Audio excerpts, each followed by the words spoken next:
नमस्कार. मराठमोळ्या recipes bye Sunita या आपल्या चॅनलवर सर्वांचं खूप खूप स्वागत आहे. आज मी बनवलेत साबुदाण्याचे खुसखुशीत पापड.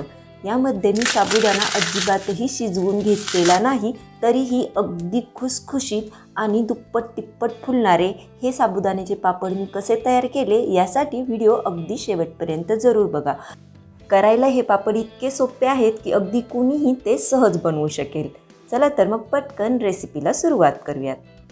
हे पापड तयार करण्यासाठी इथं मी 1 वाटी साबुदाणा घेतला. हा साबुदाणा सुरुवातीला आपल्याला भिजवून घ्यायचा आहे, त्यासाठी तो एका भांड्यामध्ये मी ओतून घेते. आता यामध्ये आपल्याला पुरेसं पाणी घालून 1 वेळा हे स्वच्छ धुवून घ्यायचे आहेत.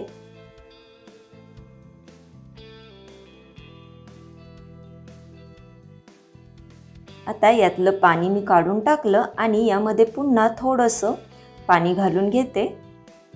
साबुदाणा बुडून थोडंसं वरती पाणी येईल इतकं पाणी यामध्ये टाकायचे आणि साबुदाणे यामध्ये बुडवून ठेवायचे. नेहमी आपण खिचडीला ज्याप्रमाणे साबुदाणे भिजवतो त्याप्रमाणेच आपल्याला इथं ते भिजत घालायचे. पहा, अगदी थोडंसं पाणी वरती राहिलेलं आहे. आता हे मी असेच झाकून ठेवणार आहे आणि 7 ते 8 तास याला चांगलं भिजू देणार आहे. म्हणजे आपण समजा हे रात्री भिजत टाकले तरी काहीच हरकत नाही. बघा, आता हे मी झाकून ठेवले आणि आता दुसऱ्या दिवशी सकाळी पाहूयात. बघा, दुसऱ्या दिवशी सकाळी आपण भिजवलेला साबुदाणा हा घेतलेला आहे. पहा, अगदी व्यवस्थित असा तो भिजलेला आहे. आता हा सगळा साबुदाणा आपल्याला व्यवस्थित असा मोकळा करून घ्यायचा आहे. चमच्याने तो एकसारखा मोकळा करून घेऊया.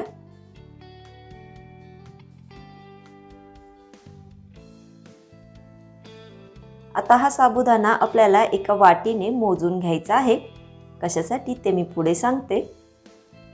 कोणत्याही भांड्याने तुम्ही तो मोजून घेऊ शकता.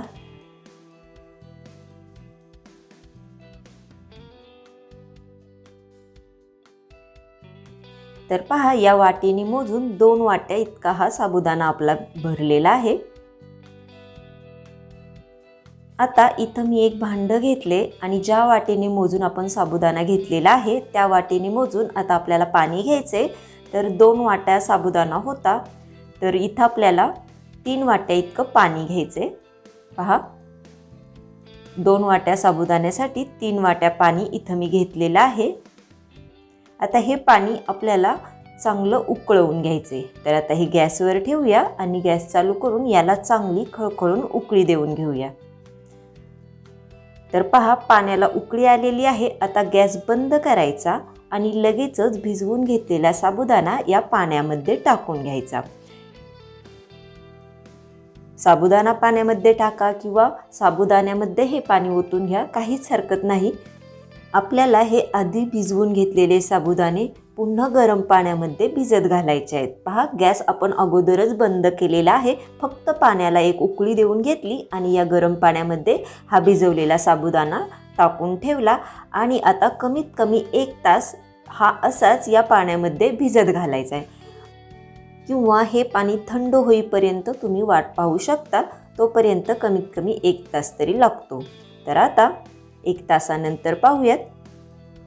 आता इथं मी 7 ते 8 हिरव्या मिरच्या घेतलेल्या आहे.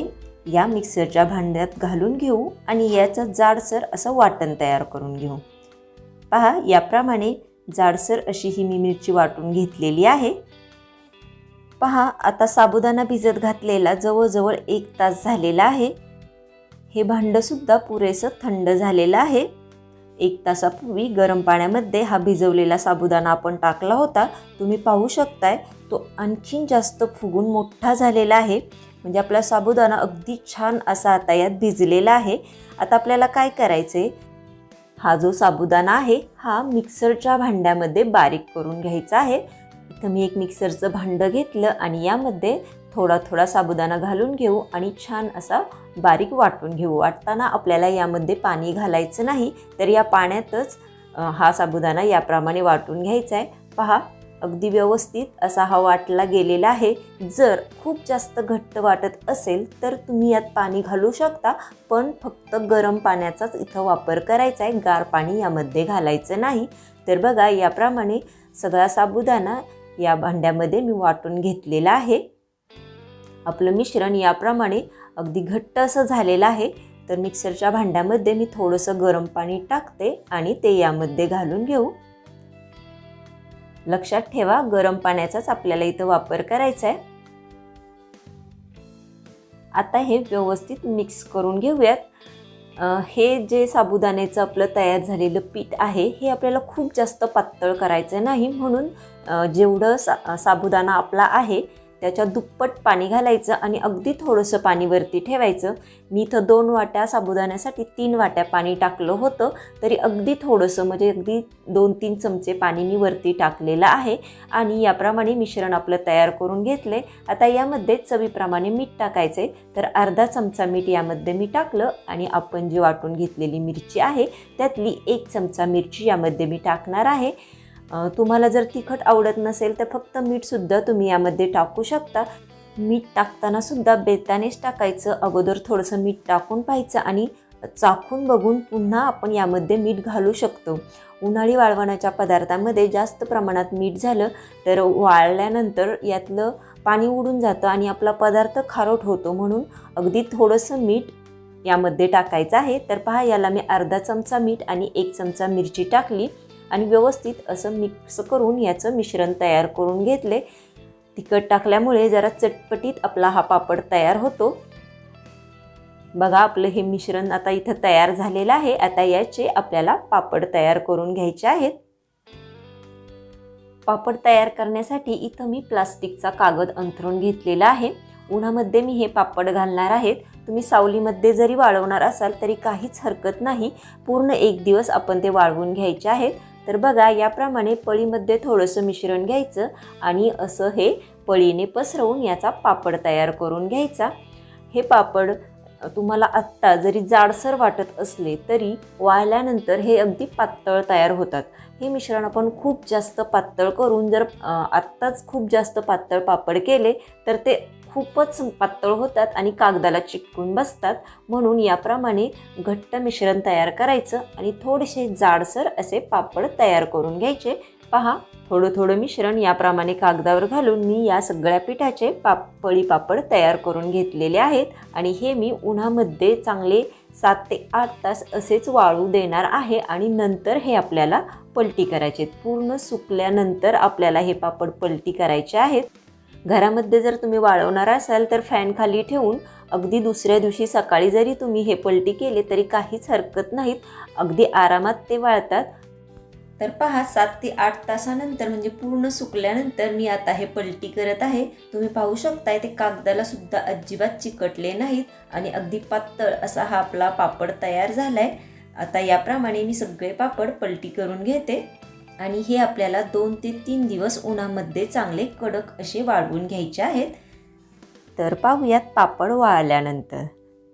तर पहा, 3 दिवसानंतर हे पापड आपले चांगले असे कडक वाळलेले आहेत. तुम्ही पाहू शकताय खूप छान असे हे आपले पळी पापड इथं तयार झालेले आहेत. अगदी पातळ असा हा आपला पापड इथं तयार झालाय. तुम्हाला मी आता तो तळून सुद्धा दाखवणार आहे. फक्त 2 वाटी साबुदाण्याचे आपले इथं 25 पापड तयार झालेले आहेत. आता आपण हे तळून पाहूयात. तर त्यासाठी गॅसवर मी तेल गरम करायला ठेवलेलं आहे. तेल चांगलं गरम झालं की तळण्यासाठी यामध्ये पापड सोडून देऊ. पहा, अगदी लगेचच फुलून तो वरती आलेला आहे आणि अगदी पांढरा शुभ्र असा आपला हा साबुदाण्याचा पापड इथं तयार झाला आहे. अगदी दुप्पट तिप्पट हा फुललेला आहे आणि पाहूनच तुम्ही सांगू शकता की हा किती खुसखुशीत आहे. तर अशा प्रकारे मी अजून 5-6 पापड इथं तळून घेते. पहा, तेलात टाकताच लगेचच तो फुलून वरती येतो आणि असा आपला हा उपवासाचा साबुदाणा पापड इथं तयार झालाय. तुम्हाला मी तो आता तोडून सुद्धा दाखवते. पहा, इथं मी एक कच्चा पापड आणि एक तळलेला पापड घेतलाय. तर कच्च्या पापडाच्या दुप्पट तिप्पट हा फुललेला आहे. आणि पहा, आता तो मी तोडून दाखवते. पहा, अगदी सहजच तो तुटतोय आणि अगदी खुसखुशीत असा तो तयार झालाय. या रेसिपीमध्ये आपण भिजवलेला साबुदाणा मिक्सरमध्ये बारीक करून घेतल्यामुळे तो अखंड राहिलेला नाही आणि त्यामुळे हा अगदी खुसखुशीत पापड तयार होतो. तर तुम्हाला आजची रेसिपी कशी वाटली हे मला कमेंट करून नक्की सांगा. व्हिडिओ आवडल्यास लाईक आणि जास्तीत जास्त शेअरही करा आणि चॅनलवर नवीन असाल तर चॅनलला सबस्क्राईबसुद्धा जरूर करा. व्हिडिओ पूर्ण पाहिल्याबद्दल खूप खूप धन्यवाद. पुन्हा भेटूयात अशाच एका नवीन रेसिपीसोबत. तोपर्यंत बाय बाय.